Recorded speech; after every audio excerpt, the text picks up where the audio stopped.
The bear rose on his back feet, turned his head upwind, and flared his moist nostrils.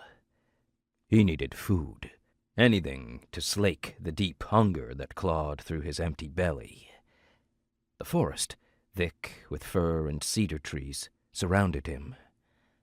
In the distance, he could see a blur of rocks on the hillside.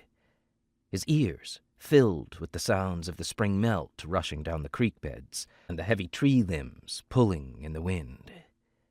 He listened for the sound of more gunshots and car engines, but they had passed now.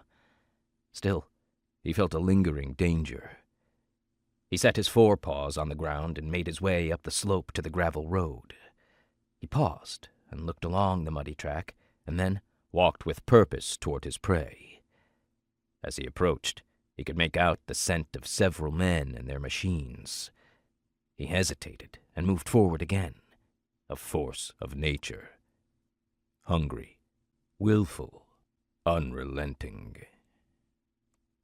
When Ethan Argyle first caught sight of the bear, he assumed it was a boulder that had fallen from somewhere above the ridge onto the gravel road.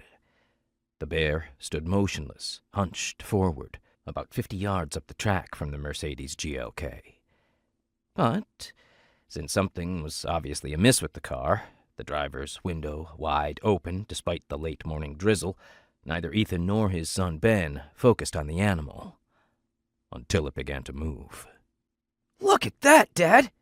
Ben pointed toward the bear with his gloved hand. He dug through his pocket for his binoculars. "It's big enough, but it can't be a grizzly. Not here." He pressed the glasses to his eyes, then gasped at the size of the animal gnawing away at something on the roadside. "Have a look," he whispered, and passed the binoculars to his father. "It's not a grizzly." Ethan focused the lens with the nose screw. "It's a black bear. He's feeding on something," he added, but he couldn't make out what it might be. "No wonder we haven't come across any deer all day."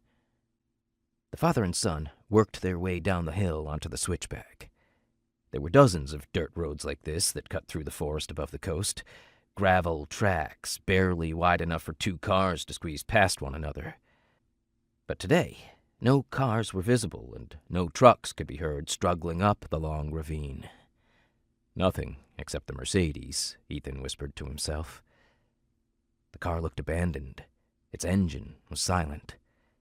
A spray of mud caked the exterior, a dusty gray paste that had hardened in the sun and then smudged under the light rain. He figured it had been parked here at least a day, since Saturday, when it had been sunny through the entire afternoon.